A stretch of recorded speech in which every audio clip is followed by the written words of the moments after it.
All right, so you've got to be able to know how to calculate percent composition. Percent composition, they may ask you the percent composition of this entire formula, or they may just ask you for oxygen. So it just all depends on what's being asked. So here's what I want to do. We're going to say, what is the percent composition of this element? So the very first thing you need to do is get the mass of the entire compound. So I need the mass of this. So the mass equals 3 plus phosphorus, which is 31 plus, oops, I put the wrong number, 31 plus oxygen, which would be 64 because I have 4 of them. So the mass of this compound is 98. So let's say I wanted to know how much hydrogen. So hydrogen, there are 3 because 3 times 1 equals 3. So 3 out of 98 times 100. So 3 divided by 98 times 100.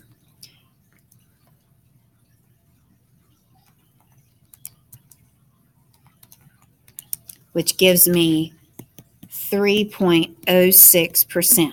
Okay, if I wanted to know phosphorus, I find the mass of phosphorus, which is 31 divided by the total mass times 100. So 31 divided by 98 times 100, which gives me 31.6%. And then lastly, oxygen. Remember, there's oxygen is 16, so 16 times 4 is 64 divided by 98. So 64 divided by 98 times 100 will give me 65.3%, okay? So these are the percents of hydrogen, oxygen, and phosphorus. All right, so let's look at this. What is the percent composition of this formula? And I'm going to change this and say, what is the percent composition of carbon? Okay, we're just going to look for one element. So the very first thing I got to do is what? Get the mass.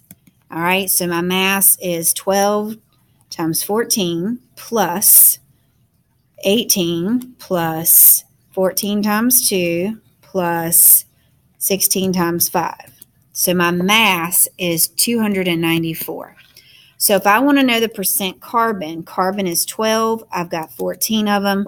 So 168 divided by 294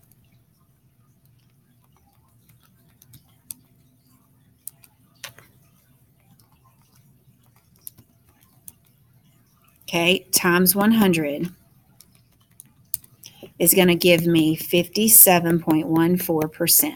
So that's the percent carbon. There are many times where it'll ask you to find the percent. If it just says percent composition like this does without the word carbon, you find it for each one. But if it asks you for a particular element like I changed to, you do it exactly like this.